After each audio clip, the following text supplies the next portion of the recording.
खबर देहरादून से। नियम 310 के तहत कांग्रेस उठाएगी लचर कानून व्यवस्था का मुद्दा। विधानसभा शीतकालीन सत्र के दूसरे दिन कांग्रेस सदन के भीतर प्रदेश की लचर कानून व्यवस्था का मुद्दा उठाएगी।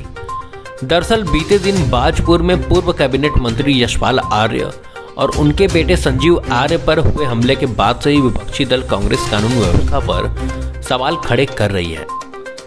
ऐसे में सदन के भीतर कांग्रेस नियम 310 के तहत प्रदेश की लचर कानून व्यवस्था का मुद्दा उठाने जा रही है।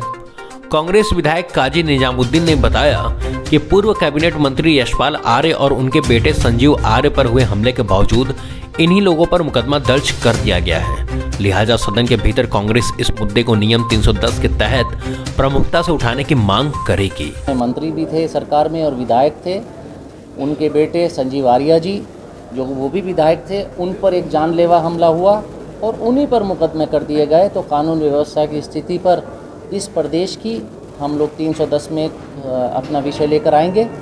फिर मेरा पहला ही सवाल, आज बेरोज़गारी दर पर लगा हुआ है। मैं उस सवाल के तुरंत बाद अल्पसूचित है तो 11:30 बजे फिर मैं जो भी सरकार जवाब देगी उस पर फिर आपसे आकर बात करूंगा।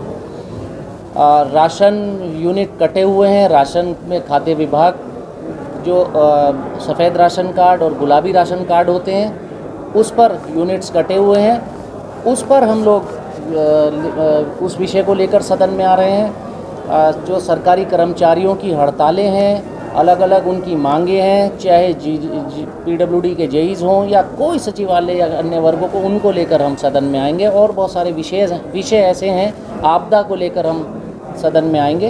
तो इन सभी विषयों को, आपदा एक गंभीर विषय है और आपदा के विषयों को अभी मकान, जान माल जिसकी हानि हुई है, सड़कें टूटी हुई हैं, नहरें टूटी हुई हैं, व्यापारिक प्रतिष्ठान नष्ट हो गए, जनता के सरकारी संपत्ति को, निजी संपत्ति को बहुत नुकसान हुआ, मवेशी मरे, पशु मरे, उन सभी विषयों को सरकार की तरफ से अभी तक कोई राहत उत्तराखंड की जनता को नहीं मिली।